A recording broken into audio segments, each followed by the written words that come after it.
Hello students. ये अभी हम जो डिस्कस करेंगे वो कोऑर्डिनेशन कंपाउंड को हम कंटिन्यू कर रहे हैं। पार्ट वन में हम लोगों ने बेसिकली इंपॉर्टेंट टर्म्स को डिस्कस किया था और नॉमेनक्लेचर पार्ट पूरा कर लिया था। And this is now part two for coordination compound. So यहाँ पे हम स्टार्ट करेंगे ई एन से। ई एन मतलब effective atomic number. So effective atomic number ये एक टॉपिक है जिसको हमको स्टडी करना है, काफ़ी इंपॉर्टेंट टॉपिक है कोऑर्डिनेशन कंपाउंड का। So this is E N जिसको हम बोलते हैं effective atomic number. Effective atomic number. Now what is the definition of E N? E N जो है इसका डेफिनेशन क्या है? इफेक्टिव एटॉमिक नंबर मतलब क्या है? सो इफेक्टिव एटॉमिक नंबर का मतलब होता है total number of electrons around the metal in a complex. किसी भी कॉम्प्लेक्स में मेटल के अराउंड टोटल कितने इलेक्ट्रॉन्स होते हैं वो होता है उस मेटल का कॉम्प्लेक्स में इफेक्टिव एटॉमिक नंबर। सो किसी कोऑर्डिनेशन कंपाउंड में या कॉम्प्लेक्स में मेटल के अराउंड टोटल कितने इलेक्ट्रॉन्स हैं। अब मेटल के अराउंड कितने इलेक्ट्रॉन्स है उसमें क्या क्या हम कंसिडर कर सकते हैं? तो एक तो मेटल के खुद के इलेक्ट्रॉन्स उसमें कंसिडर होंगे। लिगेंड के दिए हुए इलेक्ट्रॉन्स जो है, लिगेंड भी इलेक्ट्रॉन देता है तो वो भी मेटल के पास होते हैं, तो वो भी यहाँ पे कंसिडर होंगे। और लिगेंड यदि कोई ऑक्सीडेशन स्टेट बनाता है +2 या +3 तो उतने इलेक्ट्रॉन फिर माइनस भी करने पड़ेंगे। तो ऑक्सीडेशन स्टेट केटायन फॉर्मेशन में कुछ इलेक्ट्रॉन कम हो जाएंगे बट लिगेंड से फिर उसको इलेक्ट्रॉन्स मिलेंगे। तो इन सब का यदि हम टोटल देखें कि लिगेंड से कितने इलेक्ट्रॉन्स मिले, मेटल के खुद के कितने हैं और केटायन फॉर्मेशन में कितने लॉस हुए, इन सब का जो समेशन रहेगा, जो नेट सम रहेगा, that is known as effective atomic number. तो हमको ये सब चीज़ें कोई इंडिविजुअली कंसिडर नहीं करनी है, हमको इसके लिए डायरेक्टली फार्मूला दिया हुआ है। तो उसी फार्मूले से हम क्या करेंगे, किसी भी कॉम्प्लेक्स के अंदर मेटल का इफेक्टिव एटॉमिक नंबर निकाल सकते हैं। सो वो फार्मूला क्या है? So effective atomic number obviously of metal in the complex is equal to Z - X + Y। ये जो है ये इसका फॉर्मूला है इफेक्टिव एटॉमिक नंबर को कैलकुलेट करें। जहाँ पे Z जो है वो क्या है, तो यहाँ पे Z जो है दैट विल बी व्हाट, यहाँ पे हम देख लेते हैं इनके मीनिंग। Z मतलब एटॉमिक नंबर ऑफ मेटल। जो मेटल का एटॉमिक नंबर है उसको हम बोलते हैं Z। X मतलब क्या? X मतलब ऑक्सीडेशन स्टेट ऑफ मेटल।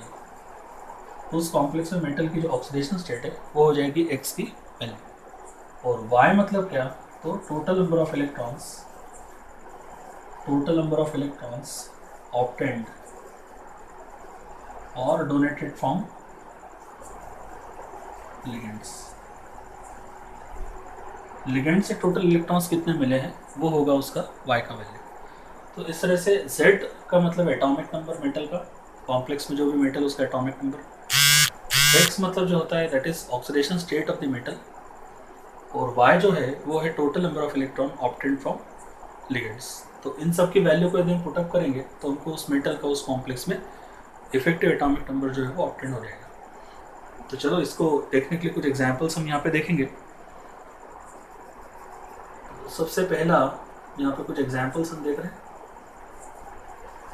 और वो एग्जांपल पहला है सबसे अपना जो हमेशा का एग्जांपल है CONH3, CONH3 और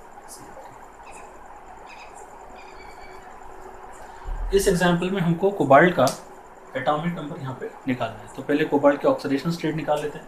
इसकी ऑक्सीडेशन स्टेट कितनी है इसका मालूम नहीं है, तो X इसका कितना है 0 × 6 मतलब 0। इसके ऊपर एक के ऊपर -1 तो 3 के ऊपर कितना होगा -3, सबका एडिशन 0 के ऊपर, तो X इक्वल टू यहाँ पे कितना आएगा +3। बस यहाँ पे +3 जो है वो ऑक्सीडेशन स्टेट आ गया, मतलब X की वैल्यू जो है यहाँ पे अपनी लेंगे +3। Y इक्वल टू यहाँ पे कितना होगा, Y मतलब इलेक्ट्रॉन्स ऑब्टेन्ड फ्रॉम लिगेंड्स, तो यहाँ पे ये मोनोडेंटेड लिगेंड है, मतलब एक लिगेंड जो है वो 2 इलेक्ट्रॉन देगा, तो 6 लिगेंड कितने देंगे, 12 इलेक्ट्रॉन्स देंगे। तो इस तरह से ये 12 इलेक्ट्रॉन्स हो जाएंगे। और Z की वैल्यू हमको कोबाल्ट की पता है कि एटॉमिक नंबर जो है कोबाल्ट का दैट इज़ व्हाट 27। तो इफेक्टिव एटॉमिक नंबर यदि हम निकालेंगे तो Z की वैल्यू जो है atomic number of metal cobalt का that is 27 minus oxidation state metal की 3, और यहाँ पे Y की वैल्यू जो है वो कितनी होगी 12।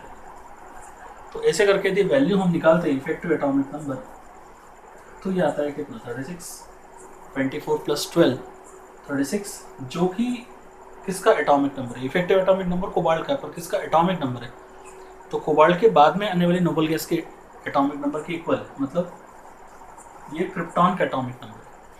तो ऐसे करके इफेक्टिव एटॉमिक नंबर जो मेटल का इसमें आया वो उस मेटल के बाद में जो नोबल गैस है उसके एटॉमिक नंबर के इक्वल आए। जब भी इस तरह की सिचुएशंस आती है तो हम बोलते हैं कि मेटल जो है या फिर वो कॉम्प्लेक्स क्या कर रहा है, ईएन रूल फॉलो कर रहा है, effective atomic number rule follow कर रहा है।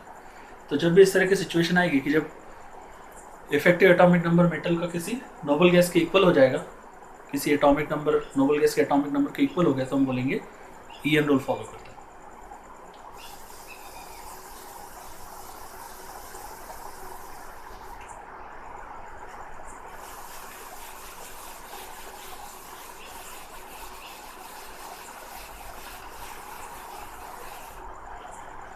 तो यहाँ पे ऐसे ही कुछ बहुत सारे हम कॉम्प्लेक्स यहाँ पे ले सकते हैं, ठीक है। तो इफेक्टिव एटॉमिक नंबर के लिए हम एक और चीज़ देखते हैं।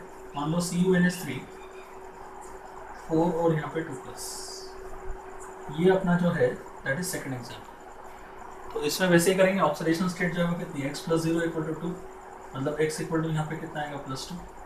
ओके ना, x की वैल्यू होगी +2। इसके साथ में यदि अपन देखेंगे तो z की वैल्यू यहाँ पे कितनी है 29, और y की वैल्यू फिर से NH3 2 इलेक्ट्रॉन देता है तो 2 4 8 इलेक्ट्रॉन्स यहाँ से मिलेंगे, 1 2 देगा तो 4 8 देंगे। बस effective atomic number of copper 2+, यहाँ पे निकलेगा क्या, Z - x + y, मतलब Z की वैल्यू 29, x की वैल्यू 2 प्लस y की वैल्यू जो है यहाँ पे कितनी लेंगे 8। तो ऐसे करके यहाँ पे जो इफेक्टिव एटॉमिक नंबर आएगा दैट इज 27, इसमें से 2 कम हो जाएंगे, 27 + 8 मतलब ये आएगा कितना 31।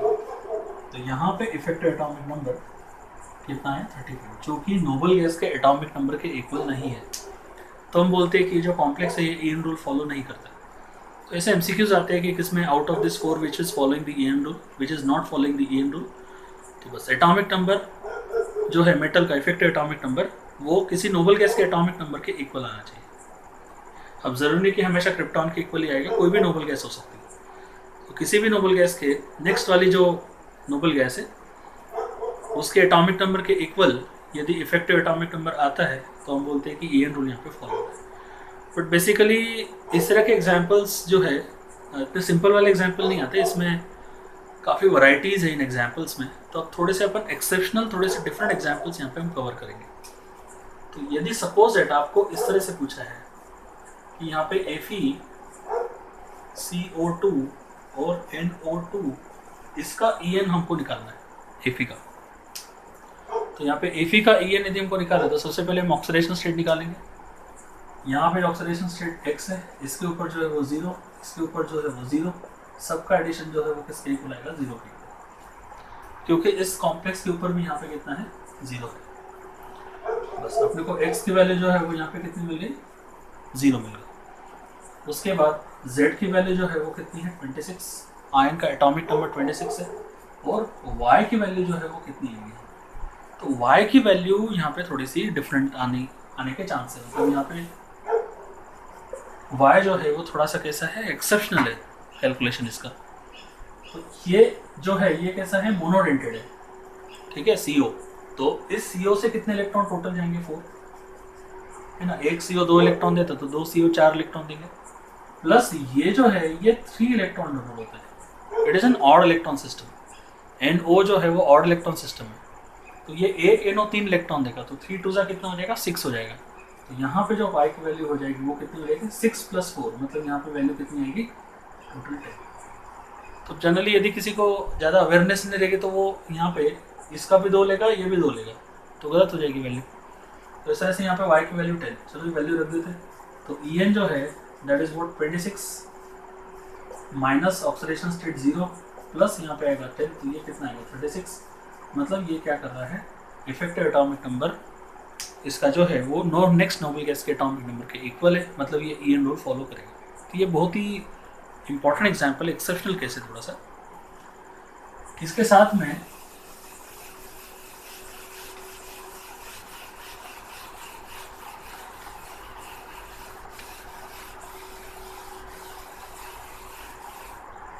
थोड़े और डिफरेंट एग्जांपल लेते हैं, जैसे कि सेकंड एग्जांपल जो है दैट इज CO2 CO8।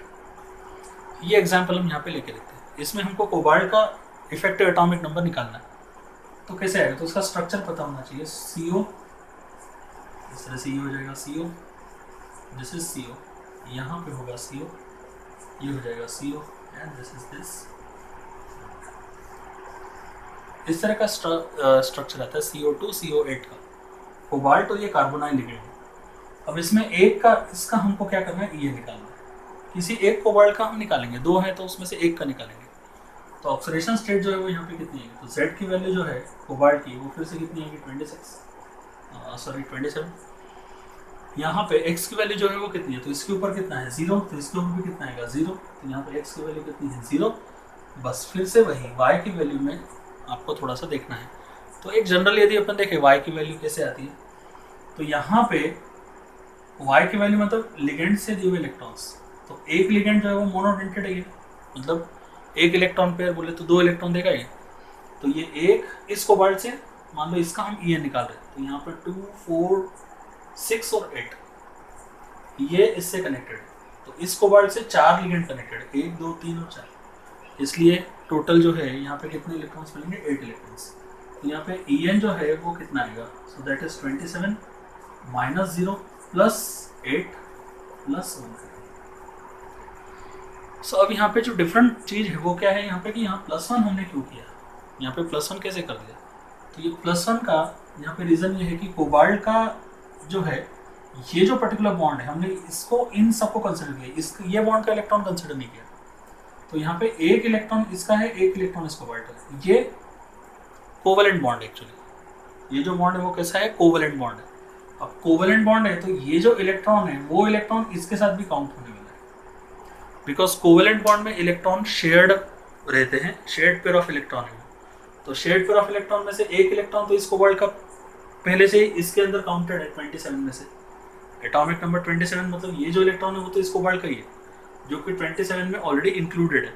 बस इस इलेक्ट्रॉन का हमको यहाँ पे एडिशन करना पड़ेगा, क्योंकि इस कोबाल्ट का जो इलेक्ट्रॉन है वो इसके साथ भी काउंट होगा, बिकॉज शेयरिंग हो गई है इलेक्ट्रॉन की।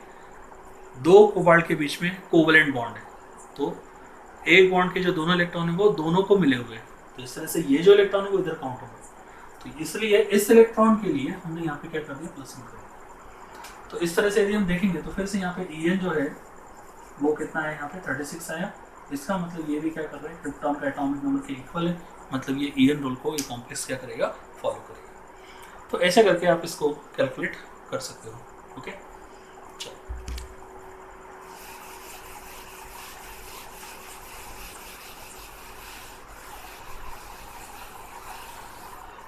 इसके साथ में हमको कुछ इसमें डिफरेंट क्वेश्चंस भी आते हैं, MCQ पॉइंट ऑफ व्यू से थोड़े MCQ कवर करते हैं इसी बेसिस पे। तो यहाँ पे तीसरा जो एग्जांपल है वो हम देखते हैं। मान लो हमको पूछा है कि ये जो MnCO5 है जो है, out of this 4 which will form dimer, ऐसा हमको क्वेश्चन पूछा है कि 4 ऑप्शन है, 4 कॉम्प्लेक्सेस है, उनमें से कौन सा डायमर फॉर्म करेगा।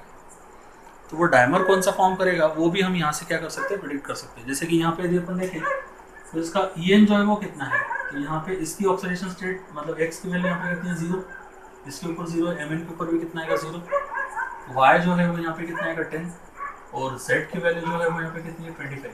तो EN जो है वो यहाँ पे कितना आएगा 25, कितना होगा -0 + 10, ठीक है। तो यहाँ पे यदि वैल्यू आएगी तो ये कितनी आएगी 35। तो यहाँ पे EN की जो वैल्यू है वो कितनी है 25 + 10 35। अब ये 35 है, तो ये क्या करता है, अपनी वैल्यू को 35 से 36 करने के लिए ये फॉर्म करता है डायमर। डायमर फॉर्म करेगा। डायमर फॉर्म करेगा मतलब क्या करेगा एग्जैक्टली तो ये क्या करेगा, इसके दो ये जो मॉलिक्यूल्स है MnCO5 कंबाइन होकर क्या फॉर्म करेंगे, ये फॉर्म करेंगे Mn2। दे विल फॉर्म, क्या फॉर्म करेंगे वो, Mn2CO10 ये फॉर्म कर लेंगे। मतलब ये जो है दिस इज व्हाट, ये जो है ये मोनोमर है, ये मोनोमर है, और ये जो है ये कैसा है, डायमर है। तो ये जो है इसने क्या फॉर्म कर लिया, डायमर। अब डायमर के अंदर जब अपन En की कैलकुलेशन करेंगे तो दैट विल कम 36। कैसे, तो अभी इसका जो En है, इसका En यहाँ पे कितना आया, इसमें मेटल का En यहाँ पे कितना है, दैट इज 35। ये भी हमने कैलकुलेट किया। पर इसमें मेटल का यदि अपन En देखेंगे तो दैट En विल बी 36। मतलब डायमर फॉर्म करके उसका इफेक्टिव एटॉमिक नंबर 36 हो गया। 36 होने का मतलब है कि उसका नोबल गैस के इक्वल उसके पास इलेक्ट्रॉन्स हो गए, तो कॉन्फिगरेशन नोबल गैस के जैसा हो गया, और ऐसा करने से उसको मिलेगी स्टेबिलिटी। तो जो En रोल फॉलो करते हैं दे आर मोर स्टेबल। ये स्टेबिलिटी अटेंड करने के लिए क्या करता है, डायमर फॉर्म करता है, डायमर फॉर्म करेगा। तो ऐसे करके ये एक बहुत ही यूनिक एग्जाम्पल हमने यहाँ पे देखा। तो इसका आप कैलकुलेशन कर सकते हो, यहाँ पे Mn इस तरह से आप इसका कैलकुलेशन कर सकते हो। ये ऐसा है, यहाँ पे CO, दिस इज CO, यहाँ पे हो जाएगा CO, ये है यहाँ पे CO, ठीक है। तो यहाँ पे आपका En जो है वो कितना निकल जाएगा, तो फिर से वैसे इसका 25 माइनस 0, ऑक्सीडेशन स्टेट अभी भी 0 है, क्योंकि इसके ऊपर 0 है तो इसके ऊपर भी क्या आएगा, 0 आएगा, ठीक है। हम इसका निकाल रहे हैं तो 0 प्लस यहाँ पे y की वैल्यू कितनी होगी, तो 1 2 3 4 5, मान लो इसका हम निकाल रहे हैं Mn का 1 2 3 4 5, 5 2 से कितना आएगा 10, एक CO 2 इलेक्ट्रॉन देता है, और इस इलेक्ट्रॉन का यहाँ पे ये कोवेलेंट बॉन्ड है तो इसको यहाँ पे काउंट करना पड़ेगा, तो हो जाएगा कितना प्लस। तो आप देखते हो यहाँ पे कितना आएगा 36। सो क्लियर हो गया होगा आपको कि ये डायमर क्यों फॉर्म कर रहे हैं। तो इस तरह का कोई MCQ आता है तो आप En के बेसिस पे इसको क्या कर सकते हो, सॉल्व कर सकते हो।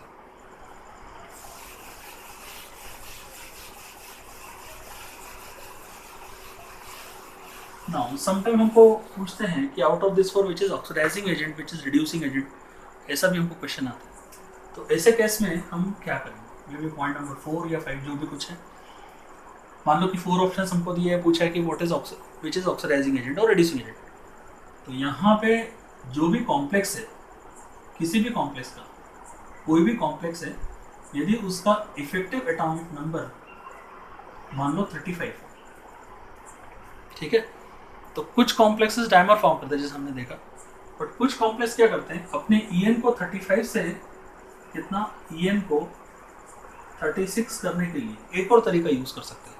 वो किसी दूसरे डोनर स्पीशीज से जिसको इलेक्ट्रॉन देने की टेंडेंसी है, उससे वो इलेक्ट्रॉन क्या करेंगे, एक्सेप्ट करेंगे, और 35 में इलेक्ट्रॉन ऐड हो जाएगा, इलेक्ट्रॉन एक्सेप्ट कर लेंगे और 36 हो जाएगा। मतलब फिर से उनको क्या मिलेगी, क्रिप्टॉन नोबल गैस जो है उसकी स्टेबिलिटी मिल जाएगी, तो यहाँ पे ये 36 हो जाएगा। ऐसा करने के लिए उन्होंने इलेक्ट्रॉन एक्सेप्ट किया, मतलब ये जो कॉम्प्लेक्स है ये क्या हो गया, इलेक्ट्रॉन एक्सेप्टर, ठीक है। ये हमने कॉम्प्लेक्स लिया है जिसका En 35 है, अब समझ लो। तो ये जो इलेक्ट्रॉन एक्सेप्टर हो गया, इलेक्ट्रॉन एक्सेप्टर को अपन क्या बोलते हैं, ऑक्सीडाइजिंग एजेंट बोलते हैं, दैट इज ऑक्सीडाइजिंग एजेंट, है ना। ऐसे करके हम यहाँ पे निकाल सकते हैं। वैसे ही हम यहाँ पे देखेंगे कि मान लो किसी का En जो है वो 36 से ज़्यादा है, मे बी 37 38 है, मान लो यहाँ पे 37 मान लो, तो En जिस कॉम्प्लेक्स में 37 है वो क्या करेगा, इस अपने En को 36 करने के लिए और क्रिप्टॉन की स्टेबिलिटी को अटेंड करने के लिए वो अपने इलेक्ट्रॉन को डोनेट कर देगा। ये जो एक इलेक्ट्रॉन एक्स्ट्रा है वो एक इलेक्ट्रॉन एक्स्ट्रा डोनेट हो जाएगा। अब ऐसा कॉम्प्लेक्स जिसका En 37 है, ऐसा कॉम्प्लेक्स क्या हो गया, इलेक्ट्रॉन डोनर, और इलेक्ट्रॉन डोनर को अपन बाय डेफिनेशन क्या बोलते हैं, रिड्यूसिंग एजेंट। तो ऐसे करके ये जो है वो क्या हो जाएगा, रिड्यूसिंग एजेंट हो जाएगा, that will be reducing agent. तो 35 वाला ऑक्सीडाइजिंग एजेंट, 36 जो 37 वाला या 36 से ज़्यादा वाला जो जिसका इफेक्टिव एटॉमिक नंबर रहेगा वो क्या होगा, रिड्यूसिंग एजेंट। तो ये भी एक MCQ का एक पैटर्न है, ठीक है। तो ये En के हमने काफ़ी सारे क्वेश्चंस को यहाँ पे हमने सॉल्व कर लिया।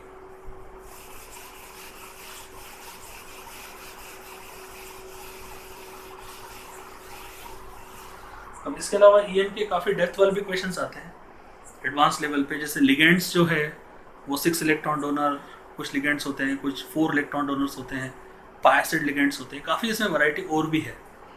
बट मतलब एडवांस लेवल पे और भी इसमें जा सकते हैं। तो यहाँ पे हम यहाँ पे डिस्कस कर रहे हैं व्हाट इज EN रूल। ठीक है, EN रूल। तो EN रूल जो है वो क्या बोलता है EN rule? So metal ion continue to accept the electrons, metal ion continue to accept the electrons from ligands till the total electron with the metal becomes equal to the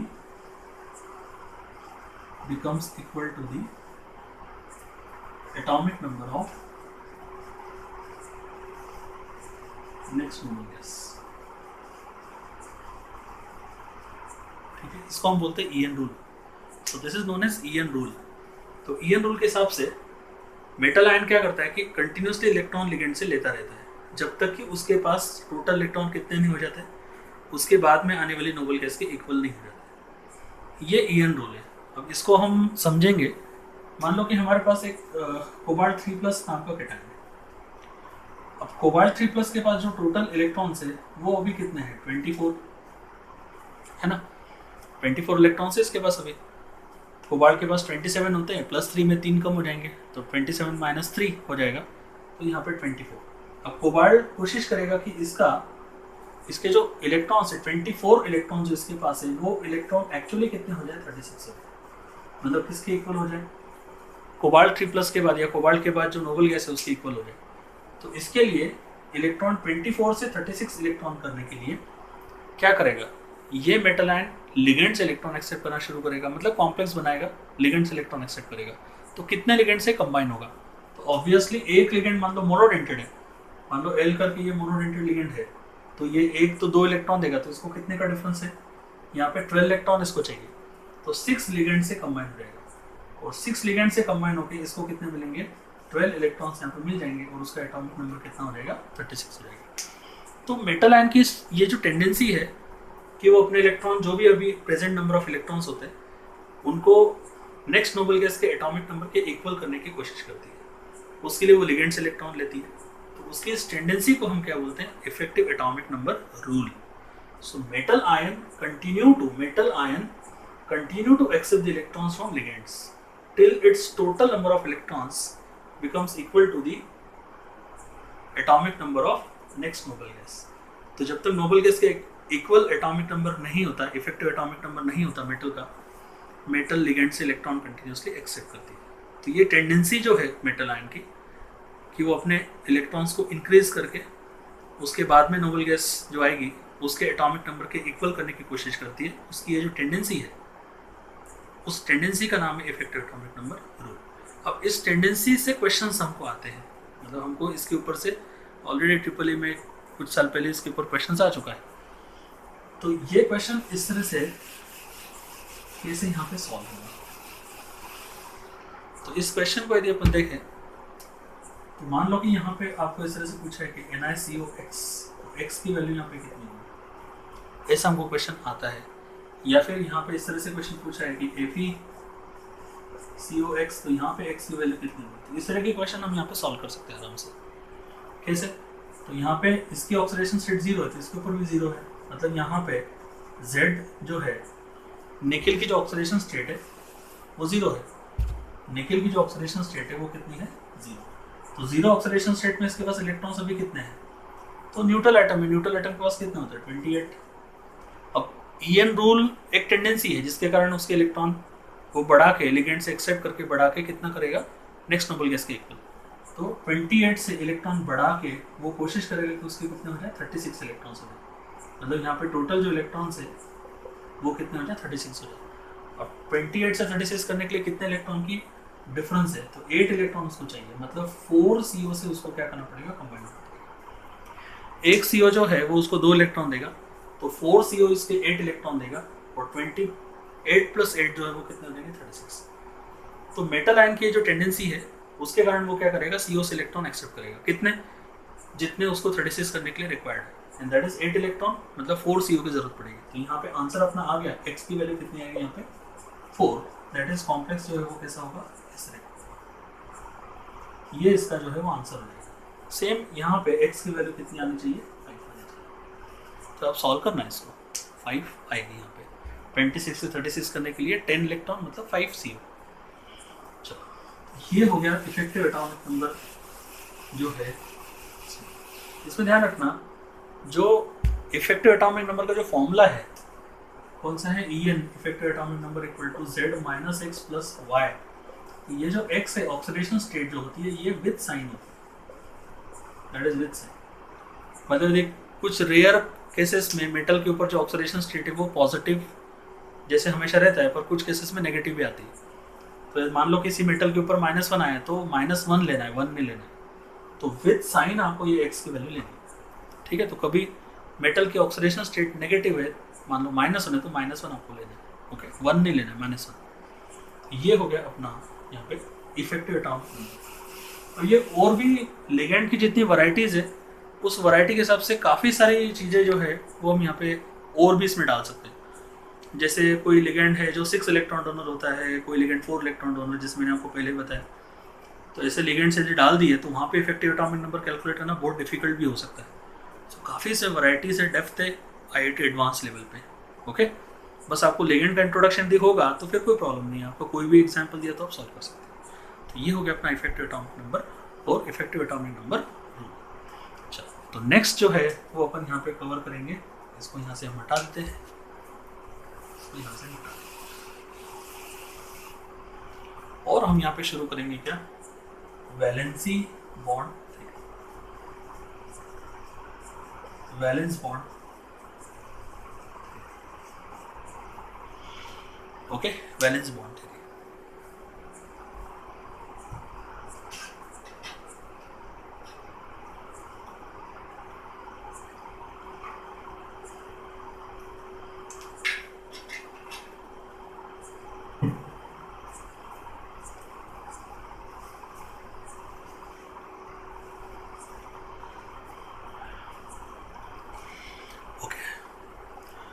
तो VBT, valency bond theory. ना valency bond theory में according to valency bond theory bond formation का सबसे important criteria क्या है। So according to valency bond theory, कोई मान लो Ml6 type का कोई कॉम्प्लेक्स है, तो इसमें मेटल और लिगेंड जो है इनमें बॉन्ड कैसे बनता है। तो अकॉर्डिंग टू VBT, मेटल के पास होता है एक empty orbital which is hybrid orbital. Metal के पास एक सुटेबल एनर्जी का हाइब्रिड ऑर्बिटल होता है। जैसे इस केस में वो sp3d2 6 कोऑर्डिनेशन नंबर है तो sp3d2 हो सकता है। तो मेटल के पास होता है एम्प्टी हाइब्रिड ऑर्बिटल, और लिगेंड के पास होता है यहाँ पे एक ऑर्बिटल जिसके पास क्या प्रेजेंट होता है, लोन पेयर प्रेजेंट होता है। लिगेंड के पास एक ऐसा ऑर्बिटल होता है जिसके अंदर क्या प्रेजेंट होता है, लोन पेयर या फिर इलेक्ट्रॉन पेयर यहाँ पे प्रेजेंट होता है। तो इस तरह से according to valency bond theory, ligand must have one orbital containing unshared pair of electron. Ligand के पास एक ऑर्बिटल होना चाहिए जिसमें अनशेयर्ड पेयर ऑफ इलेक्ट्रॉन है, और मेटल के पास होना चाहिए क्या, हाइब्रिड ऑर्बिटल, सुटेबल एनर्जी का हाइब्रिड ऑर्बिटल जो एम्प्टी रहता है। और अकॉर्डिंग टू VBT, यहाँ पे यदि अपन देखेंगे तो अकॉर्डिंग टू VBT इनमें क्या होना चाहिए, ओवरलैप होना चाहिए। इस तरह का यहाँ पे ओवरलैप होना चाहिए, लिगेंड और मेटल के ऑर्बिटल में क्या होना चाहिए, ओवरलैप होना चाहिए। और इस ओवरलैपिंग से इलेक्ट्रॉन अनइक्वली क्या होते हैं, शेयर होते हैं, और उस अनइक्वल शेयरिंग से यहाँ पे क्या बनता है, कोऑर्डिनेट बॉन्ड। तो ऐसा वैलेंसी बॉन्ड थ्योरी का एक बेसिक थीम है, इसकी बेसिक पोस्टुलेट है कि अकॉर्डिंग टू VBT मेटल और लिगेंड के बीच में बॉन्ड बनने के लिए उनके ऑर्बिटल ओवरलैप होने चाहिए। और वो ऑर्बिटल कैसे होते हैं, लिगेंड के filled orbital containing lone pair और इलेक्ट्रॉन पेयर, एंड मेटल का होता है हाइब्रिड ऑर्बिटल जो कम्प्लीटली एम्प्टी होता है। तो ये सिचुएशन यदि आती है तो VBT बोलती है कि यहाँ पे क्या बनेगा, ओवरलैपिंग होनी चाहिए, और ओवरलैपिंग से क्या बनना चाहिए, एक कोऑर्डिनेट बॉन्ड। तो ये वैलेंसी बॉन्ड थ्योरी का बेसिक पोस्टुलेट है कि यहाँ पे बॉन्ड फॉर्मेशन के लिए क्या ज़रूरी है, ओवरलैपिंग ज़रूरी है, ओवरलैपिंग होना ज़रूरी है, तभी बॉन्ड यहाँ पे फॉर्म हो सकता है। चलो, ये तो हमने वैलेंसी बॉन्ड थ्योरी का बेसिक जो है वो डिस्कस कर लिया। बट अब कॉम्पिटिटिव पॉइंट ऑफ व्यू से हम इसको डिस्कस करेंगे। मतलब ऐसा नहीं कि हम यहाँ पे हर एक पॉस्टुलेट लेंगे और फिर वो पॉस्टुलेट को डिस्कस करेंगे, ऐसा नहीं।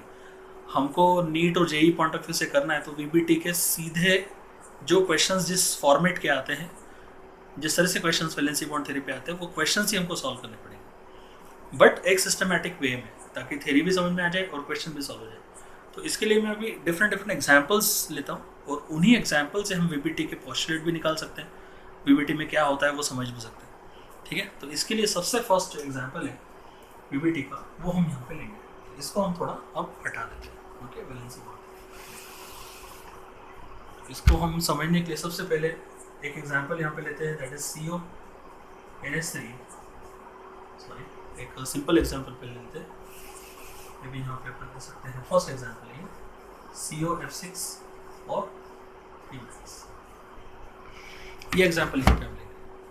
तो ये जो COF6 T- है, इसमें देखो वीबीटी को जब भी आपको यूज़ करना है, वीबीटी के क्वेश्चन सॉल्व करने, वैलेंसी बॉन्ड थ्योरी यूज़ करनी है, तो कुछ सर्टन सीक्वेंस में हमको जाना पड़ता है। वैलेंसी बॉन्ड थ्योरी को समझने के लिए, उसको यूज़ करने के लिए जो भी सीक्वेंस है उसमें फर्स्ट है क्या, सबसे पहले आप मेटल का कोऑर्डिनेशन नंबर देखो कितना है। तो कोऑर्डिनेशन नंबर मेटल का मोनोडेंटेड लिगेंड है, तो 6 लिगेंड मतलब 6 कोऑर्डिनेशन नंबर हो जाएंगे। तो यहाँ पे जो कोऑर्डिनेशन नंबर है वो कितना है, यहाँ पे 6 है। इस कोऑर्डिनेशन नंबर के बेसिस पे आप क्या करो, हाइब्रिडेशन का प्रेडिक्शन करो। तो 6 ऑर्बिटल वाली हाइब्रिडेशन तो मेरे हिसाब से 2 ही रहती है। कौन सी, sp3d2 या फिर d2sp3, ऐसे 2 टाइप के हाइब्रिडेशन होते हैं यहाँ पे। और हमको अब इसमें से सिलेक्ट करना है कि इस कॉम्प्लेक्स में दोनों में से कौन सी आएगी। तो पहला स्टेप है कोऑर्डिनेशन नंबर फाइंड करना, और दूसरा फर्स्ट स्टेप है कोऑर्डिनेशन फाइंड करना और प्रिडिक्शन करना, अंदाजा लगाना कि हाइब्रिडेशन क्या आ सकती है। ये फर्स्ट स्टेप है इसका। सेकेंड स्टेप, मेटल का इलेक्ट्रॉनिक कॉन्फिगरेशन निकालना, मेटल के ऑक्सीडेशन स्टेट निकालना, और वो ऑक्सीडेशन स्टेट के बेसिस पे उसका इलेक्ट्रॉनिक कॉन्फिगरेशन। तो यहाँ पे ऑक्सीडेशन स्टेट है वो कितनी आएगी, तो यहाँ पे आएगी कोबाल्ट का कितना है x, यहाँ पे कितना है -6 = -3, मतलब यहाँ पे ऑक्सीडेशन स्टेट कितनी आएगी, x = +3। तो अब मेटल का ऑक्सीडेशन स्टेट +3 है, इस +3 में उसका इलेक्ट्रॉनिक कॉन्फिगरेशन निकालेंगे। तो यहाँ पे कोबाल्ट का इलेक्ट्रॉनिक कॉन्फिगरेशन जो है वो है configuration number 1, that is 3d7 4s2, और यहाँ पे 4p0 भी हम ले रहे हैं और 4d0 भी ले रहे हैं। अब जनरली हम कोई कॉन्फिगरेशन जब लिखते हैं तो एम्प्टी को शो नहीं करते, पर यहाँ पे शो कर रहे हैं बिकॉज हम यहाँ इसको यूज करने वाले हैं। अब यहाँ पे कोबाल्ट की जो ऑक्सीडेशन स्टेट है वो +3 है, तो +3 में इलेक्ट्रॉनिक कॉन्फिगरेशन जो है वो कैसा है, तो यहाँ से 2 निकलेंगे, यहाँ से 1 जाएगा, तो बचा हुआ कॉन्फिगरेशन क्या है 3d6। 4s में कितना आएगा 0, 4p में कितना आएगा 0, 4d में पहले से कितना है 0, तो ये तो पहले से 0 है, यहाँ से 2 गए, यहाँ से 1 गए, तो बचा 3d6। इस कॉन्फिगरेशन को हम क्या करेंगे, यहाँ पे ड्रॉप करेंगे। इस तरह का ये कॉन्फिगरेशन हो गया, 4s हो गया, यहाँ पे 4p हो जाएगा, इस तरह से 4s है, यहाँ पे क्या हो जाएगा 4p, और यहाँ पे क्या है 4d, दैट इज 4। ये हो जाएगा अपना 4d, दिस इज 4p, और ये हो जाएगा 4s, और ये हो जाएगा 3d6। यहाँ पे हम शो कर देंगे कितने 6। तो ये है अपना सेकंड स्टेप कि हमने मेटल का क्या निकाला, ऑक्सीडेशन स्टेट निकाली, और उस ऑक्सीडेशन स्टेट के बेसिस पे कॉन्फिगरेशन हमने यहाँ पे शो कर दिया। अब यहाँ पे आके हम थोड़ा सा पॉज लेते हैं और सोचते हैं कि इस केस में क्या कर सकते हैं। तो यहाँ पे हमको क्या करना है, कोऑर्डिनेशन नंबर देखना है। मेटल जब हाइब्रिडेशन हम करेंगे तो वो हाइब्रिडेशन मेटल के अंदर करेंगे, और मेटल के अंदर हाइब्रिडेशन का मतलब है कि मेटल के ऑर्बिटल की क्या होगी, मिक्सिंग एंड रिकास्टिंग होगी। जो भी हाइब्रिडेशन की जो बेसिक कंसेप्ट है, जो स्टेप्स है, उसके हिसाब से मेटल के अंदर यहाँ पे हाइब्रिडेशन आएगी। तो कोऑर्डिनेशन नंबर कितना है 6 है। तो जैसे हमने वीबीटी में डिस्कस पहला जो पॉइंट देखा था वैलेंसी बॉन्ड थ्योरी का बेसिक पोस्टुलेट कि metal provide empty hybrid orbital, तो इसलिए यहाँ पे मेटल के अंदर हाइब्रिडेशन हम शो करेंगे। कितनी शो करेंगे, कोऑर्डिनेशन नंबर के हिसाब से। कोऑर्डिनेशन नंबर कितना है 6 है, तो आप क्या करो 6 एम्प्टी ऑर्बिटल लेके इनकी मिक्सिंग कर दो। तो 6 एम्प्टी ऑर्बिटल फर्स्ट एम से काउंट करेंगे, एम्प्टी से काउंट करेंगे 1 2 3 4 5 6। तो इनको अपन क्या करेंगे, मिक्स करेंगे। इनको मिक्स करके यहाँ पे हाइब्रिडेशन कौन सी शो होगी, यहाँ पे sp3d2 हाइब्रिड ऑर्बिटल यहाँ पे बन जाएंगे। मतलब यहाँ से हमारी क्या होगी, हाइब्रिडेशन निकल के आ जाएंगे। बस ये हो गया अपना हाइब्रिडेशन का स्टेप। तो इस तरह से फाइनली यहाँ पे अपना क्या बन गया, इस तरह से ये 6 इलेक्ट्रॉन्स हो गए, दिस इज 3d6। ये हो गए अपने कितने, 6 एम्प्टी ऑर्बिटल हाइब्रिड, ये हो गए 1 2 3 4 5 6 sp3d2 हाइब्रिड ऑर्बिटल हो गए। और ये इलेक्ट्रॉन शो करने की ऑर्बिटल शो करने की जरूरत है।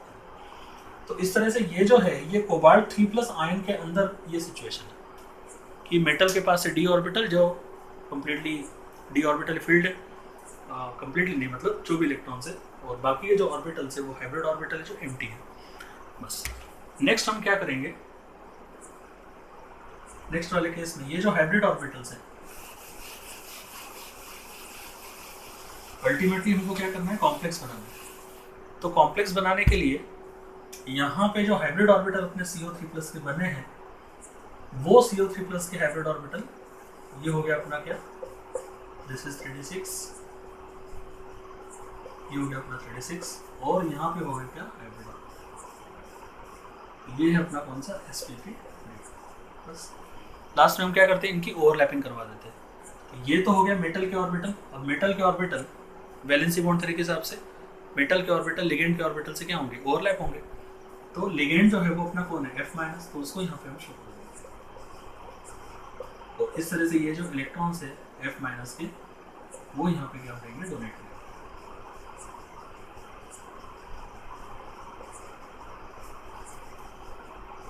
ये क्रॉस वाले जो इलेक्ट्रॉन्स है ये सबके सब इलेक्ट्रॉन्स किसके हैं, लिगेंड्स के हैं। ठीक है, तो इस तरह से कॉम्प्लेक्स बन गया। मतलब लिगेंड के ये ओवरलैपिंग को शो करने का एक डिफरेंट तरीका है। तो लिगेंड के ऑर्बिटल, लिगेंड के लोन पेयर कंटेनिंग ऑर्बिटल और मेटल का जो हाइब्रिड ऑर्बिटल है जो एम्प्टी है sp3d2 वो ओवरलैप हो गए, और ओवरलैपिंग से यहाँ पे सिग्मा बॉन्ड 6 फ्लोरीन के साथ फॉर्म हो गए। मतलब ये एक्चुअली कॉम्प्लेक्स यहाँ पे बन गया। तो ये जो है ये कॉम्प्लेक्स यहाँ पे फॉर्म हो गया। अब इसकी डिटेल्स लिखेंगे अपन। तो यहाँ पे हाइब्रिडेशन कौन सी है, sp3d2। ज्योमेट्री यहाँ पे कौन सी होगी, ऑक्टाहेड्रल। अच्छा, ये जो पर्टिकुलर ऑर्बिटल इसमें अनपेड इलेक्ट्रॉन कितने हैं, तो 4 अनपेड इलेक्ट्रॉन है, n की वैल्यू 4, इसलिए कॉम्प्लेक्स कैसा होगा, paramagnetic. This complex is paramagnetic. Magnetic moment कितना होगा, √n × n+2, मतलब म्यू इक्वल टू कितना आएगा, यहाँ पे 4 रख देंगे अपन, तो √24। ठीक है, 4 + 2 6, 6 4 24, मतलब यहाँ पे 4 अनपेड इलेक्ट्रॉन का कितना आएगा वैल्यू, दैट विल बी 4.90। मतलब यहाँ पे अपन मैग्नेटिक मोमेंट की वैल्यू भी क्या कर सकते हैं, निकाल सकते हैं। तो यहाँ पे 4 अनपेड इलेक्ट्रॉन है, तो 4 + 2 6, 6 4 कितना आएगा, 24। 24 का यहाँ पे हो जाएगा कितना, 4.90। इसके साथ में इस पर्टिकुलर कॉम्प्लेक्स का जो टाइप है वो कौन सा है, ये बहुत इंपॉर्टेंट पॉइंट है यहाँ पे। इस कॉम्प्लेक्स का जो टाइप है वो कौन सा है, तो इस पर्टिकुलर कॉम्प्लेक्स के टाइप को अपन बोलते हैं आउटर ऑर्बिटल कॉम्प्लेक्सेस। इस पर्टिकुलर टाइप के कॉम्प्लेक्स को अपन क्या बोलते हैं, आउटर ऑर्बिटल कॉम्प्लेक्स। तो ये जो है एक आउटर ऑर्बिटल कॉम्प्लेक्स है, आउटर ऑर्बिटल कॉम्प्लेक्स। ओके ना, आउटर ऑर्बिटल क्यों है, क्योंकि यहाँ पे हमने जो भी d ऑर्बिटल यूज किए हैं, हमने यहाँ पे sp3d2 लिया है। मतलब जो d ऑर्बिटल है वो हमने कौन सा लिया, आउटसाइड वाला आउटर मोस्ट शेल का d ऑर्बिटल लिया है। हमको पता है कि यहाँ पे जो कॉन्फिगरेशन है वो हमने निकाला था कोबाल्ट का CO3+ का, तो वो कॉन्फिगरेशन कैसा था, 3d6 4s0 4p0 और 4d0। तो यहाँ पे एक्चुअली हमारे पास 2 d ऑर्बिटल्स है, पर हमने इस d ऑर्बिटल को यूज नहीं किया, हमने बाहर के 4d को यूज किया है, और बाहर का d ऑर्बिटल हमने यूज किया है, इसलिए इसको अपन क्या बोलते हैं, आउटर ऑर्बिटल कॉम्प्लेक्स। ये जो है ये कैसा है, आउटर ऑर्बिटल कॉम्प्लेक्स, इसको हम बोलेंगे। ओके, तो आउटसाइड इसको हमने यूज नहीं किया हाइब्रिडेशन में, ये वैसा का वैसा है, फर्स्ट जैसा शुरुआत में था वैसा ही है। हाइब्रिडेशन में हमने जो d ऑर्बिटल यूज किए हैं sp3 और d2 आउटर मोस्ट शेल का d यूज किया है, और ऐसे कॉम्प्लेक्स ऑक्टाहेड्रल कॉम्प्लेक्स जिसमें बाहर के शेल का आउटर मोस्ट शेल का d यूज होता है हाइब्रिडेशन में, उसको हम बोलते हैं आउटर ऑर्बिटल कॉम्प्लेक्स। ठीक है, तो चलो ये हो गया वैलेंसी बॉन्ड थ्योरी का फर्स्ट क्वेश्चन। तो इससे हम सभी वैरायटीज़ इसी तरह से क्वेश्चन हम सॉल्व करते हैं। वीबीटी के जो स्टेप्स है उसको फॉलो करते हैं।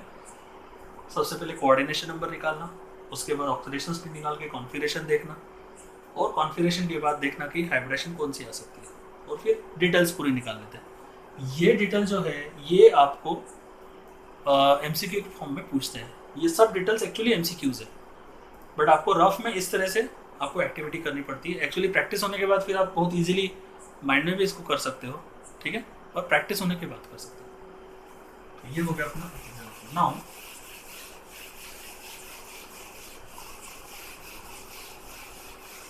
इसी का कॉन्ट्रास्ट एग्जाम्पल हम यहाँ पे देखेंगे। कॉन्ट्रास्ट एग्जाम्पल जैसे कि हम इस एग्जाम्पल को लेते हैं, CO NH3 6OCl, इस तरह का एग्जाम्पल। तो ये जो एग्जाम्पल है इसमें यदि अपन देख तो फिर से वही स्टेप फॉलो करेंगे। सबसे पहली स्टेप कौन सी है वीबीटी की?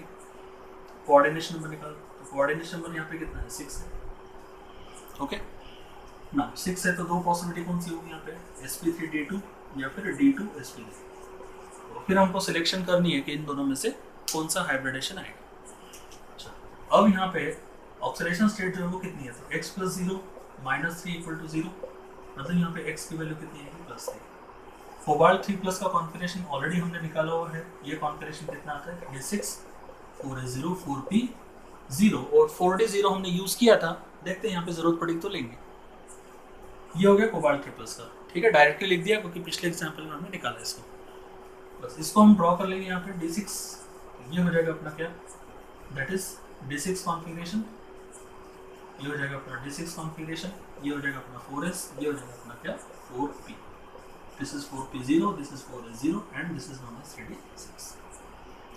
तो पहली स्टेप है कोऑर्डिनेशन नंबर निकालना, हाइब्रिडेशन प्रिडिक्ट करना। सेकंड स्टेप ऑक्सीडेशन स्टेट निकालना, कॉन्फिगरेशन निकालना। यहाँ पे फिर आके पॉज, और यहाँ पे अब हम देखेंगे कि NH3 जो लिगेंड है उसकी प्रेजेंस में यहाँ पे हो जाती है पेयरिंग। इलेक्ट्रॉन की जो है वो यहाँ पे क्या हो जाएगी? पेयरिंग। फ्लोरीन जो है पेयरिंग नहीं करता, उसकी प्रेजेंस में पेयरिंग नहीं होती, क्योंकि वो जो है वो वीक फील्ड लिगेंड है। वीक फील्ड लिगेंड वो लिगेंड्स होते हैं जो मेटल के साथ जब बॉन्ड बनाते हैं तो उनकी इलेक्ट्रिक फील्ड वीक रहती है। इसको अपन CFT में डिटेल में देखते हैं, आपको पता है। तो यहाँ पे F- जो होता है उसकी प्रेजेंस में कुछ नहीं हुआ, पर NH3 की प्रेजेंस में पेयरिंग हो जाती है। पेयरिंग जिस लिगेंड के प्रेजेंस में होती है उसको अपन बोलते हैं स्ट्रॉन्ग फील्ड लिगेंड। तो NH3 स्ट्रॉन्ग फील्ड लिगेंड है, जो CFT में हम देखेंगे कि कैसे हम डिसाइड करते हैं कि कौन सा स्ट्रॉन्ग फील्ड है, कौन सा वीक फील्ड है। In fact strong field weak field क्या होता है वो CFT का पार्ट है। तो यहाँ पे ज़रूर हम उस कंसेप्ट को यूज़ कर रहे हैं, पर एक्चुअली उसका ओरिजिन CFT से। तो वीबीटी में तो हम यही बोलेंगे कि NH3 का नेचर अभी कैसा है? पेयरिंग करने वाला है। तो पेयरिंग जिसकी प्रेजेंस में हो जाए उस लिगेंड को हम बोलते हैं स्ट्रॉन्ग फील्ड। तो यहाँ पे हम लिगेंड की स्ट्रॉन्ग फील्ड है, पेयरिंग करेंगे। अब 6 इलेक्ट्रॉन के यहाँ पे कितने पेयर बन जाएंगे? यहाँ पे 6 इलेक्ट्रॉन के यहाँ पे कितने बनेंगे? 3 पेयर। और इस तरह से ये दो ऑर्बिटल क्या हो जाएंगे? एम्प्टी। यहाँ पे हो जाएगा 4s, यहाँ पे हो जाएगा क्या? 4। बस। तो यहाँ पे F- में हमने पेयरिंग नहीं की तो वो वीक फील्ड होता है, जिसमें पेयरिंग जिस लिगेंड के प्रेजेंस में पेयरिंग हो जाती है उसको स्ट्रॉन्ग फील्ड होता है बोलते हैं। पर कब कैसे हम डिसाइड करेंगे कि स्ट्रॉन्ग फील्ड या वीक फील्ड है? तो वो CFT में होता है, ठीक है। तो बस हमने यहाँ पे इसको NH3 स्ट्रॉन्ग फील्ड तो पेयरिंग कर दी। अब यहाँ पे हाइब्रिडेशन ले लेंगे। कैसे हाइब्रिडेशन लेंगे? तो कोऑर्डिनेशन नंबर देखना कितना? 6 है, तो 6 एम्प्टी ऑर्बिटल पहले से शुरू करो और ले लो। तो ये हो जाएगा 1 2 3 4 5 6। इसको हमने क्या कर देना? मिक्स कर देना। 1 2 3 4 5 6 हो गए। ये हमने कौन से लिए? 2 D2 लिए, एक केस हमने लिया, और ये क्या लिया? 3p लिया। मतलब यहाँ पे कौन सी हाइब्रिडेशन आएगी? sp3d2 हाइब्रिडेशन यहाँ पे आएगी, sp3d2 हाइब्रिडेशन, ठीक है। तो फाइनली ये जो ऑर्बिटल्स है ये अपने को कैसे दिखेंगे?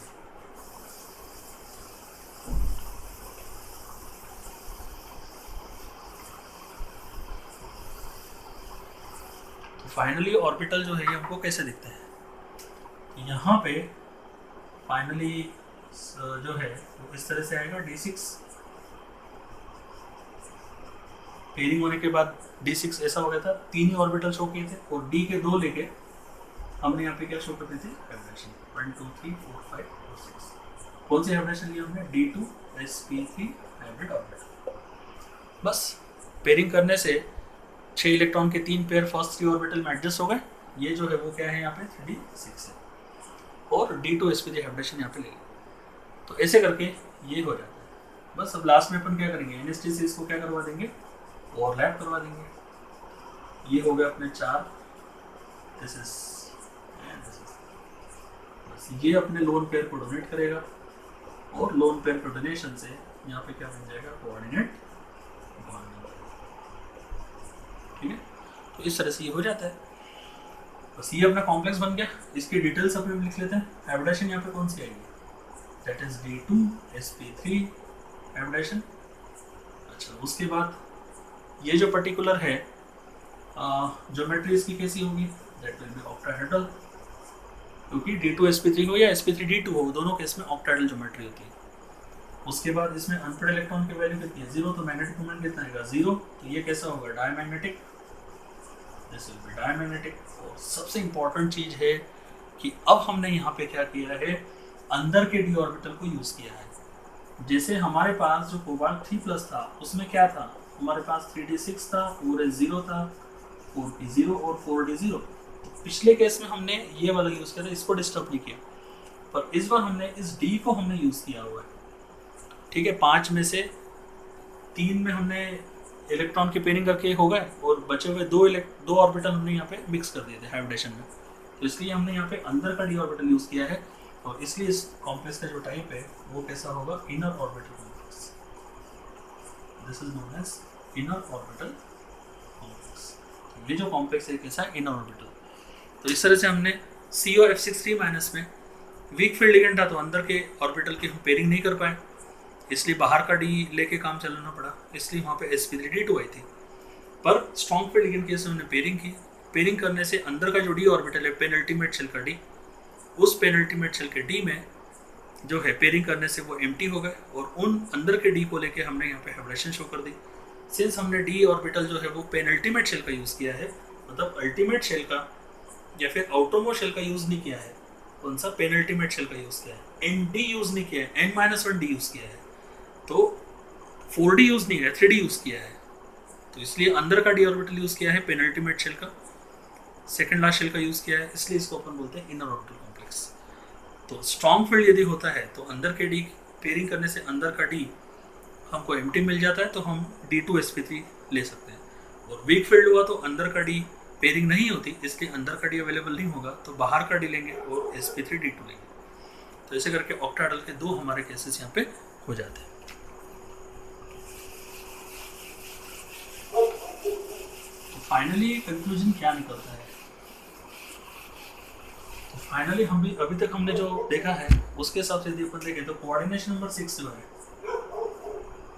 इसमें 2 पॉसिबिलिटी आती है, कौन सी, sp3d2 या फिर D2sp3। ये वाली कब लेना है, जब वीक फील्ड लिगेंड हो, WFL का मतलब है वीक फील्ड लिगेंड। और ये वाली हाइब्रिडेशन कब लेनी है, जब स्ट्रॉन्ग फील्ड लिगेंड होता है, जब स्ट्रॉन्ग फील्ड लिगेंड हो। ठीक है, तो ये अपना है, जब वीक फील्ड लिगेंड लेंगे तो यहाँ पे कौन सा होगा, NS, NP और ND, मतलब बाहर आउटरमोस्ट शेल, N मतलब आउटरमोस्ट शेल, आउटरमोस्ट शेल का S, आउटरमोस्ट शेल का P, आउटरमोस्ट शेल का D। सिंस आउटरमोस्ट शेल का D यूज किया है तो ये हो जाएगा कैसा, outer orbital complex. This is outer orbital complex. और यहाँ पे हमने जो यूज किया वो कौन सा है, ये NS यूज किया, NP यूज किया, पर ND यूज नहीं किया हमने, 4D यूज नहीं किया, 3D यूज किया, मतलब यहाँ पे N-1D हमने यूज किया है। तो इस तरह से अंदर के डी ऑर्बिटल को यूज किया है, इसलिए ये कौन सा होगा, inner orbital complex. This is known as inner orbital complex. Okay, तो ऐसे करके हमने ये कोऑर्डिनेशन नंबर 6 में 2, तो ये MCQ के पॉइंट्स है, इसके ऊपर से काफी सारे क्वेश्चंस बनते हैं। तो MCQ में यदि अपन देखें तो इस तरह का आपको ये रफ में काम करना पड़ेगा, जो हमने इतनी सारी बड़ी एक्टिविटी की है, ये सब रफ में करना है। और आंसर हमेशा जब प्रैक्टिस हो जाएगी तो ये चीज़ आप माइंड में भी कर सकते हो आराम से, और आंसर कर सकते हो, तो ज़्यादा टाइम नहीं लगता। ये तो हो गया कोऑर्डिनेशन नंबर किसका, 4 का। हमने यहाँ पे 6 के एग्जाम्पल लिए ना। कोऑर्डिनेशन नंबर जो है वो हम 4 देखेंगे, कोऑर्डिनेशन 4। अब यहाँ पे लास्ट तक नहीं जाएंगे, वो ओवरलैपिंग करवाने वाला जो स्टेप है वो नहीं करेंगे, यहाँ पे से MCQ पॉइंट ऑफ व्यू से डिस्कस करेंगे। तो सबसे पहला जो थर्ड एग्जाम्पल हम यहाँ पे देखते हैं, Ni जो है दैट इज माइनस। तो चलो फर्स्ट स्टेप कौन सा यहाँ पे कोऑर्डिनेशन नंबर निकाल रहा। कोऑर्डिनेशन नंबर यहाँ पे कितना है 4। तो जब 4 कोऑर्डिनेशन नंबर तो 2 पॉसिबिलिटी होती है, एक होता है sp3 और दूसरा होता है dsp2 हाइब्रिडेशन। हमको इसमें देखना है कि इन दोनों में से कौन सी आने वाली है। ये हो गया first step, coordination number find करना और पॉसिबल हाइब्रिडेशन का प्रेडिक्शन करना। Second step oxidation state number, oxidation state निकालना है। तो यहाँ पे x की वैल्यू जो है कितनी है +2। निकिल का इलेक्ट्रॉनिक कॉन्फिगरेशन जो है वो कितना आता है 3d 8 4s2 और 4p0। 4p0 हमने शो किया है क्योंकि हम उसको यूज करेंगे बस। अब ni2+ जो है इसका इलेक्ट्रॉनिक कॉन्फिगरेशन जो है वो क्या है, तो इसका आएगा कितना 3d8, ये हो जाएगा 4s0 एंड s 4p0। बस इसको अभी अपन क्या करेंगे ड्रॉ कर लेंगे इस तरह से। जब अपना d यहाँ पे हो गया अपना कितने 8 इलेक्ट्रॉन्स, ये हो जाएगा अपना 4s और ये हो जाएगा अपना क्या, ठीक है। अब यहाँ पे आके पॉज और सोचना है कि लिगेंड कैसा है, उसकी प्रेजेंस में पेयरिंग होगी या नहीं होगी। तो वो स्ट्रॉन्ग फील्ड होगा तो पेयरिंग होगी, वीक फील्ड हो तो पेयरिंग नहीं होगी। तो यहाँ पे जो Cl- है, ये Cl- जो है वो कैसा है, वीक फील्ड है। सिंस अभी डिसाइड नहीं होता, ये CFT से डिसाइड होगा, पर अभी हम VBT में इसको यूज करते हैं। तो ये वीक फील्ड है, मतलब पेयरिंग नहीं होगी। तो चलो इसको हम डिस्टर्ब नहीं करेंगे। अब हाइब्रिडेशन शो करना है। हाइब्रिडेशन में कोऑर्डिनेशन नंबर कितना है 4। तो 4 एम्प्टी ऑर्बिटल लेने हैं जो कि ये वाले आपको दिख रहे हैं। तो इसका मतलब यहाँ पे इनको लेके आपको क्या करना है, हाइब्रिडेशन शो।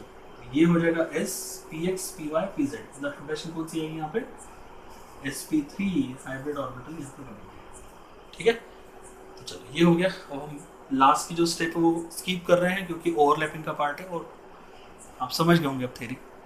तो यहाँ पे क्या आएगा, यहाँ पे Cl- Cl- Cl- बस यहाँ पे सीधे एरो लगा के बॉन्ड, तो वो अभी हम यहाँ स्किप कर रहे हैं। सीधे यहाँ पे इसका टाइप सॉरी क्या हाइब्रिडेशन देखते हैं अपन।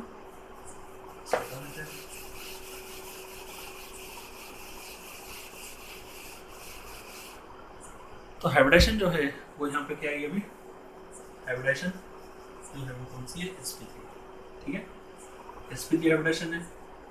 ज्योमेट्री कैसी होगी इसकी, ऑब्वियसली टेट्राहेड्रल। अनपेड इलेक्ट्रॉन की वैल्यू कितनी है यहाँ पे 2। तो म्यू की वैल्यू कितनी आएगी √n × n+2, मतलब रूट कितना आएगा, n की वैल्यू 2 है तो 2 + 2 4 4 2 8, √8 आएगा। √8 मतलब 2.84, ठीक है। This complex will be what, this complex is paramagnetic. ये कॉम्प्लेक्स कैसा होगा पैरामैग्नेटिक। बस ये हो गया अपना एक एग्जांपल। तो देखो शुरुआत में यदि हम आराम से इसको डिस्कस कर लिया तो अपने कंसेप्ट क्लियर हो गया, फटाफट एग्जांपल सॉल्व हो जाते हैं। नेक्स्ट जो है फोर्थ वन इज NiCl। अब इसमें इनर ऑर्बिटल आउटर ऑर्बिटल नहीं आता, ठीक है, क्योंकि इनर आउटर का जो कॉम्प्लेक्स है वो sp3d2 और t2sp3 में आता है। बस inner orbital complex, outer orbital complex, मतलब कोऑर्डिनेशन नंबर 6 का है वो। 4 में ऐसा कुछ नहीं है, ठीक है। हाँ, इसमें लो स्पिन हाई स्पिन लगा सकते हैं, पर वो CFT में करेंगे। तो यहाँ पे फिर से वही कोऑर्डिनेशन नंबर जो है वो यहाँ पे कितना है 4। तो 2 पॉसिबिलिटी कौन सी होगी, sp3 और dsp3, ठीक है। चलो इसका ऑक्सीडेशन स्टेट फिर से कितना आएगा, तो यहाँ पे x की वैल्यू जो है वो कितनी है +2। Ni2+ का कॉन्फिगरेशन अभी हमने निकाला था, तो इसलिए अभी अपन वापस उसको नहीं निकालेंगे, सीधे कितना है 3d8 4s जो है वो कितना है 0 4p कितना है यहाँ पे 0। बस इसको भी अपन ड्रॉ कर लेंगे। ये हो जाएगा कितना d8 इलेक्ट्रॉनिक कॉन्फिगरेशन, यहाँ पे हो जाएगा अपना 4s और यहाँ पे अपना कितना हो जाएगा 4p। अब यहाँ पे आके पॉज, जब मैं पॉज बोलूँगा इसका मतलब सोचना है कि क्या करना है, पेयरिंग करनी है या नहीं करनी, डिपेंड करता है नेचर ऑफ लिगेंड। तो यहाँ पे जो Cl- है, ये Cl- जो है वो कैसा है SFL है, मतलब स्ट्रॉन्ग फील्ड लिगेंड है। तो क्या कर देंगे अपन, पेयरिंग कर देंगे। पेयरिंग कर दिया तो इस तरह से यहाँ पे पेयरिंग होने के बाद कॉन्फिगरेशन कैसे दिखेगा, ये हो जाएगा इस तरह से। कितने हैं 8 इलेक्ट्रॉन के कितने बनेंगे 4 पेयर्स, तो यहाँ पे हो जाएगा कितना 4 पेयर्स,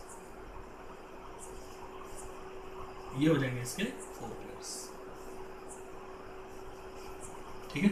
तो 8 इलेक्ट्रॉन के 4 पेयर्स होने से 4 पेयर्स फर्स्ट 4d ऑर्बिटल में एडजस्ट हो जाएंगे यहाँ पे, और ये एम्प्टी हो जाएगा। ये पहले से एम्प्टी है और ये पहले से एम्प्टी है।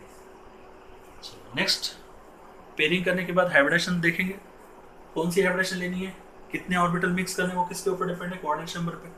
कोऑर्डिनेशन नंबर यहाँ पे कितना है 4, तो बस 4 एम्प्टी ऑर्बिटल मिक्स कर दो। तो इस बार कौन सी हाइब्रिडेशन आएगी, यस आपको पता चल गया, DsP2।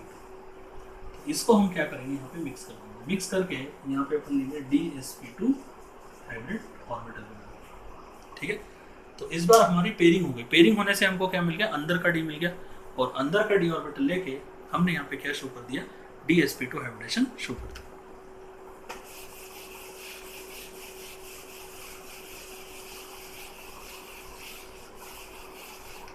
बस तो अभी अपन क्या करेंगे, इसकी डिटेल्स लिख देते हैं। तो DsP2 हो गया, हाइब्रिडेशन जो है वो कौन सी आएगी यहाँ पे, DsP2, ठीक है। ज्योमेट्री जो है क्या आएगी यहाँ पे, स्क्वायर प्लेनर। DsP2 में स्क्वायर प्लेनर आती है। अनपेयर्ड इलेक्ट्रॉन की वैल्यू यहाँ पे कितनी है, पेयरिंग करने से यहाँ पे सब इलेक्ट्रॉन पेयर्ड आएंगे, सब इलेक्ट्रॉन पेयर्ड है तो यहाँ पे 0। मैग्नेटिक मोमेंट की वैल्यू कितनी आएगी, 0, ठीक है। मतलब ये कॉम्प्लेक्स कैसा होगा, डायमैग्नेटिक। तो ये हो गया अपना कोऑर्डिनेशन नंबर 4 में 2 एग्जांपल्स, एक स्ट्रॉन्ग फील्ड का और एक वीक फील्ड का। तो फिर से यहाँ पे हम समरी लगा देते हैं।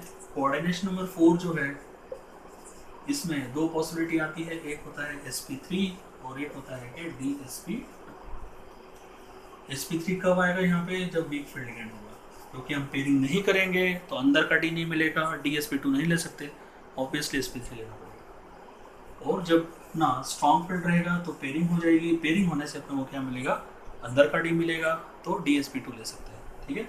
तो ऐसे करके ये कॉम्प्लेक्सेस यहाँ पे होते हैं। स्ट्रॉन्ग फील्ड हुआ तो DsP2, ये जनरल है, तो इसमें एक्सेप्शंस भी हैं, पर ये जनरल अंडरस्टैंडिंग है कि स्ट्रॉन्ग फील्ड हो तो क्या आता है कोऑर्डिनेशन 4 में, और वीक फील्ड में क्या आता है। वैसे वीक फील्ड लिगेंड होगा और स्ट्रॉन्ग फील्ड लिगेंड होगा तो कोऑर्डिनेशन नंबर 6 में क्या आएगा। तो ये जनरल अंडरस्टैंडिंग है, इसमें एक्सेप्शंस भी हैं, वो भी हम यहाँ पे देखने वाले हैं, ठीक है। ये एग्जांपल्स अभी हमारे यहाँ पे।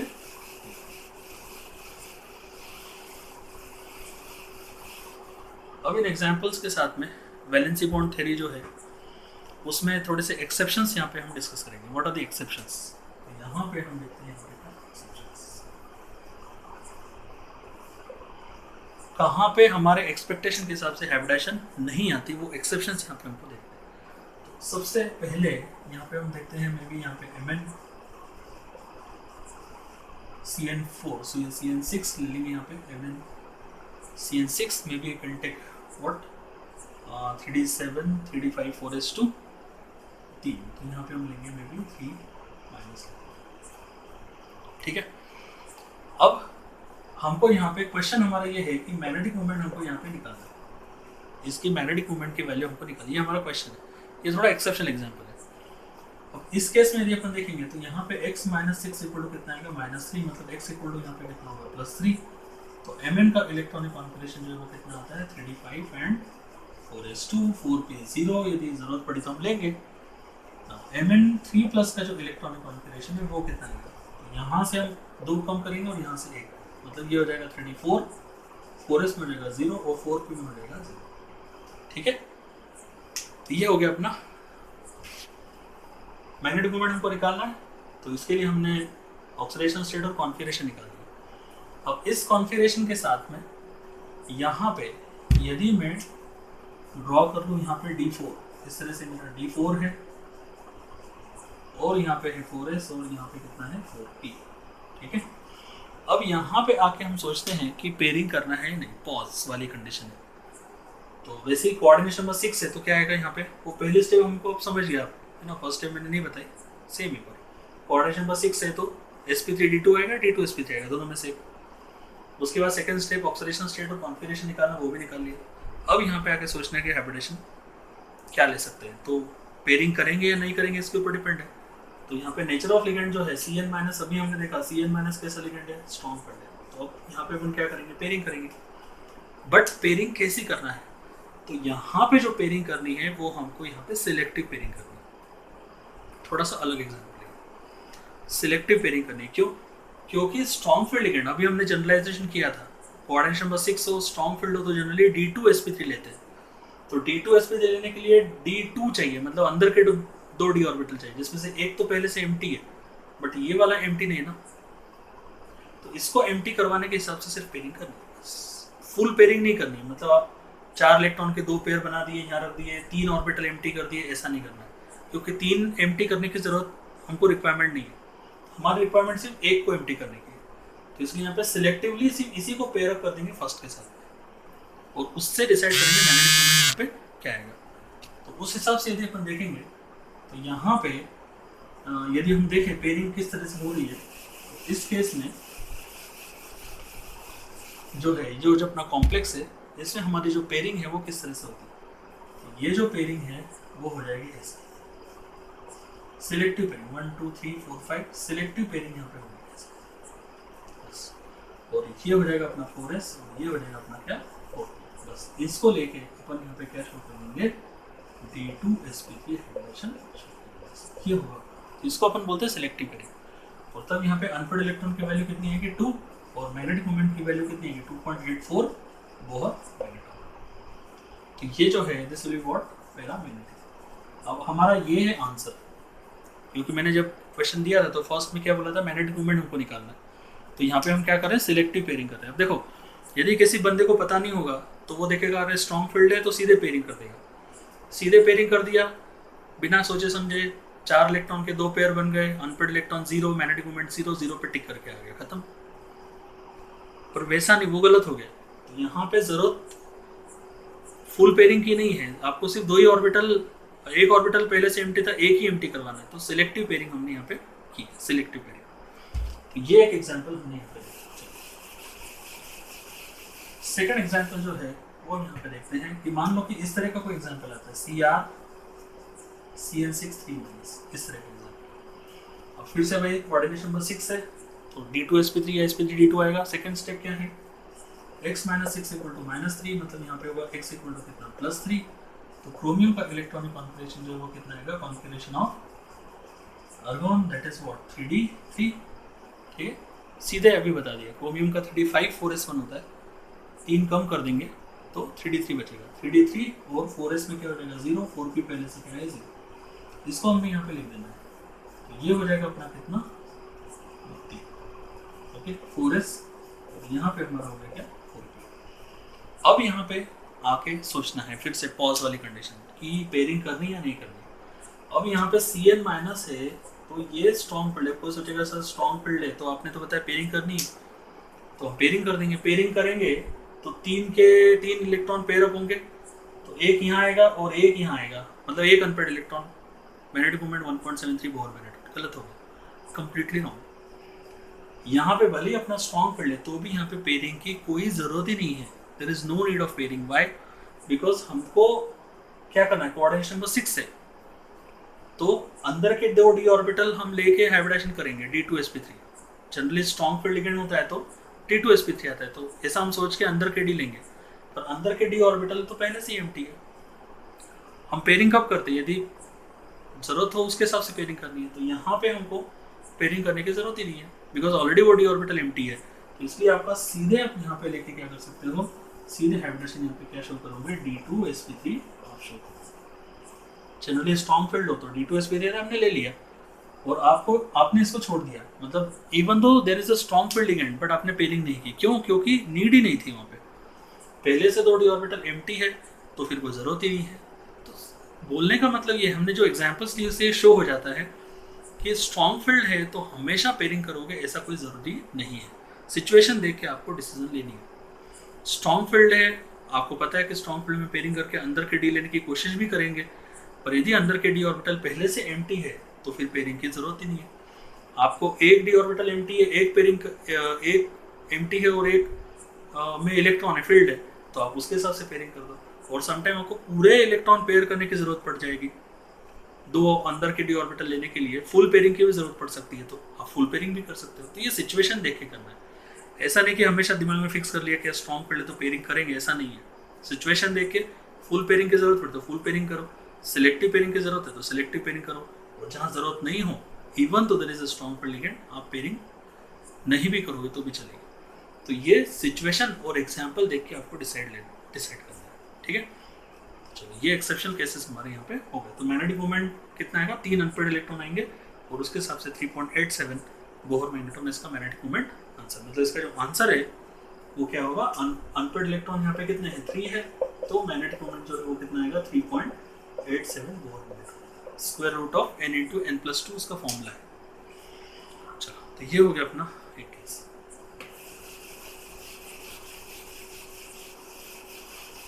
ना कि वेबिलिटी को हम फिनिश ही कर देते हैं, ठीक है। अब यहाँ पे हम लेते हैं कुछ ऐसे केसेस जो कि हम सोचते हैं कि ये स्ट्रॉन्ग फील्ड तो हम पेयरिंग करेंगे पर वहाँ पेयरिंग नहीं होती, या हम सोचते हैं कि ये वीक फील्ड तो पेयरिंग नहीं होनी चाहिए तो वहाँ पेयरिंग हो जाती है। ऐसे कुछ एग्जांपल हम देखते हैं। जैसे ऐसे केस में कुछ एग्जांपल्स ऑफ एक्सेप्शंस यहाँ पे हम देख रहे हैं। यहाँ पे तो आप देखो ये वाला C2O4 3 और यहाँ पे कितना होगा 3 माइनस। तो इस केस में यहाँ पे आपको क्या करना है, आप C2O4 जो है 2 माइनस लिखेंगे। ये जनरली जो है ये जनरली कैसा होता है, वीक फील्ड होता है, जनरली वीक फील्ड है। बट जब CO3 प्लस होगा, कोऑर्डिनेशन नंबर क्या होगा 6 होगा, तब C2O4 2 माइनस कैसा बिहेव करेगा, स्ट्रॉन्ग फील्ड के जैसा बिहेव करेगा। ध्यान रखेंगे चीज, तब ये कैसा बिहेव करेगा, स्ट्रॉन्ग फील्ड। ये कंडीशन है इसकी, इस कंडीशन में CO3 प्लस हो, कोऑर्डिनेशन नंबर 6 हो, तब ये कैसा है, स्ट्रॉन्ग फील्ड के जैसा बिहेव करेगा।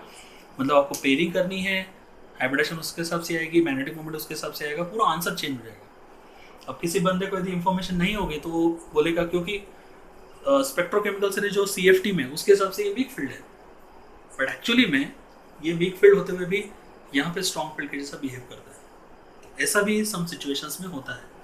तो उसके हिसाब से आपको कोऑर्डिनेशन नंबर 6 है यहाँ पे, तो ऑक्टाइडल ज्योमेट्री आएगी, और यहाँ पे हाइब्रिडेशन से पेयरिंग कर देंगे, और पेयरिंग करेंगे तो D2sp3 आएगी, और उसके हिसाब से मैग्नेटिक मोमेंट आएगा। वो आगे का आपको पता है, काफ़ी एग्जाम्पल मैंने ले लिया। ये ध्यान रखेंगे, CO3 प्लस हो तो इसका बिहेवियर जनरली वीक फील्ड होता है, पर CO3 प्लस के साथ में स्ट्रॉन्ग फील्ड के जैसा बिहेव करेगा, मतलब पेयरिंग करनी है।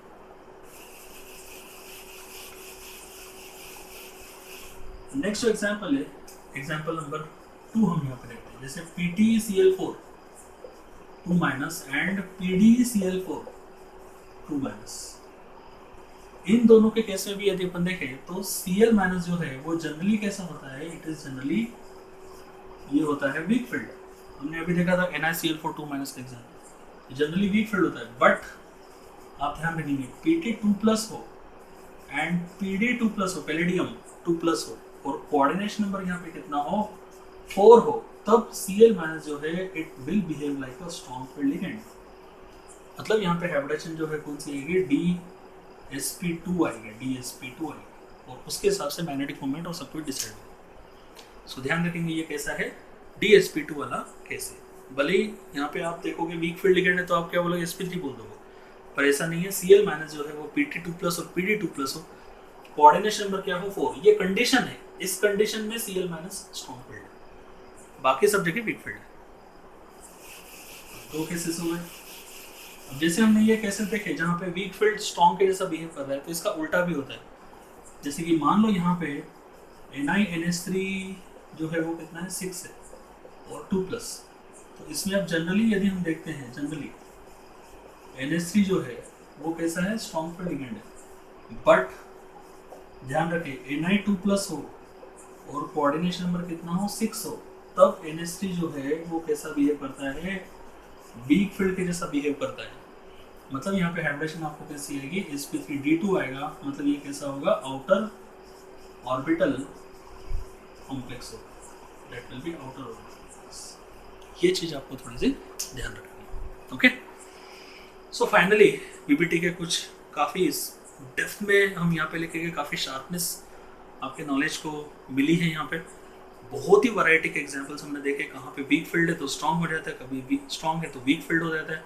हमारी एक्सपेक्टेशन के हिसाब से नहीं होता, कहीं पे सिलेक्टिव पेयरिंग करनी पड़ती है, कहीं पे फुल पेयरिंग करनी पड़ती है, कहीं पे पेयरिंग नहीं भी करनी पड़ती इवन तो स्ट्रॉन्ग फील्ड लिगेंड हो।